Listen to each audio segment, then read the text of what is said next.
Hey guys, welcome to a special Transformers video review for Age of Extinction's Deluxe Class High Octane Bumblebee from the Generations line. As you can see here, it's a classic Camaro. It rolls actually really well. Sorry for the constant focusing. It rolls really well, and actually for vehicle mode, it looks actually really sweet, in which I can understand why my friend Justin, T2RX6, actually kind of likes this vehicle mode. It is really sweet, but my only gripes with it so far are, of course, the the clear windows, which kill me, and the lack of paint apps for brake lights. But then again, if you look underneath, everything's neatly, tightly packed away, but yet I can't help but think I've seen this thing before, but I just can't seem to place my finger on it at all whatsoever. I mean, where I've seen it before, it was done a hell of a lot better, and this just seems like kind of a rush job, and the plastic feels a heck of a lot dingier too. So let's go ahead and take some size comparisons. Up first for size comparisons, we're going to go ahead and put iGear Defense Specialist right here next to him. As you can see, it's really nice. It works out pretty well scale-wise anyway. So yeah, that looks really good. And then while we're at it, we're going to go ahead and use our IDW Deluxe Collections from the Generations line Bumblebee. So yeah, the two Bumblebees are roughly about the same size, where this guy's obviously a little taller because he's a van. So let's go ahead and follow through on the transformation and see how this guy looks in robot mode.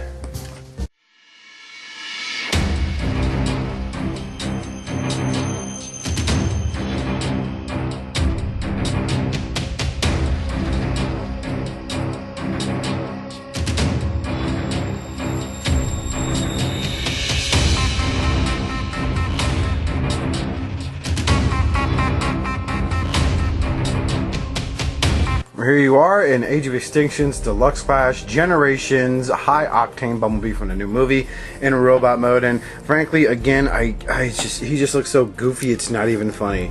Let's look at him from the back first, in which everything's just wow. I mean, I guess it's up to you. You can kind of prop that up like that to kind of fill the back in a little bit more. But other than that, it really reminds me. The transformation reminds me a lot of the Dark of the Moon mech tech Bumblebee. You know, besides the nitro fire, but. Yeah, the one thing I will admit about the figure though is that I really like his head sculpt. I really do. This looks like Bumblebee from the movies, not that stuff we got from the other ones. They just, I don't know, they just didn't work for me.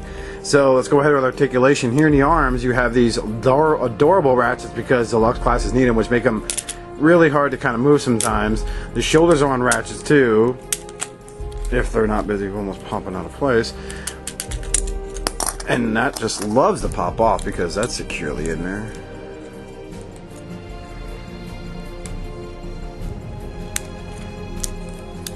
So the same articulation here for the arm, and of course we have our missile, which looks like an engine coming out, and which it's actually pressured. It's not spring loaded but pressure loaded, so when you fire it, that's not much distance. I'll zoom out. Whoops, sorry about that, D. So you can see just how far back it went. Yeah, that's not very far. So going back to his articulation, you go back to the shoulders. The hands do not rotate at all. They do, however, rotate at the biceps. You can put them at like a pose like this if you want to make them look kind of stoic. The legs, they do rotate here at the thigh. They also bend right below it at the knee. That was the work phone. And the feet tilt also. That's about it. When it comes to posing this guy, you're supposed to have these bits of the car up like this on his calves. Which already I kind of have a problem with. I just wish they would have hinged down a little bit more, but they stick up like that, which kind of makes it, for me anyway, you can still pose them decently, but these two chunks in the back kind of get in the way. So let's go ahead and do some size comparison for him with other figures. So here he is standing side by side with iGear Ironhide. I'm sorry, Patrol Specialist, we don't want to get them fired.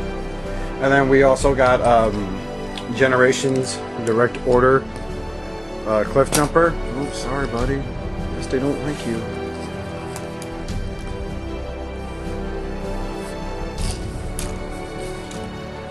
So, back there.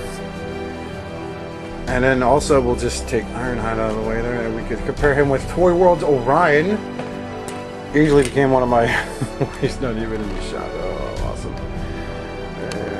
Go. Here's with Toy World's Orion, so he's basically average Deluxe class size, so I guess that hasn't changed that much. And well, you know what, just for shits and giggles, let's go ahead and throw Cross Heroes in here also. Probably their biggest disappointment in their Deluxe line so far. I mean, the Slag is actually a better figure than him. So we'll go ahead and get these guys out of the way. With Age of Extinction's Leader Class Grimlock. living, breathing definition of an impulse buy made on my part. So there you have it. So is this figure worth getting? If you're a fan of Bumblebee from the movies, and a lot of collectors are, then yeah, I totally should get him. Me, I bought him because he had a sweet alt mode. My friend T2RX6 talks about it all the time.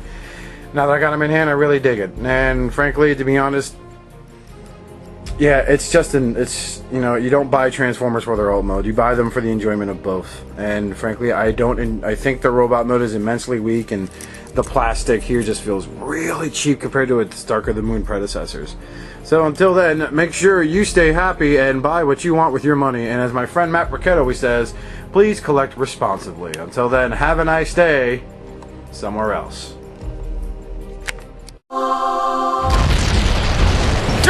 I'm the bear.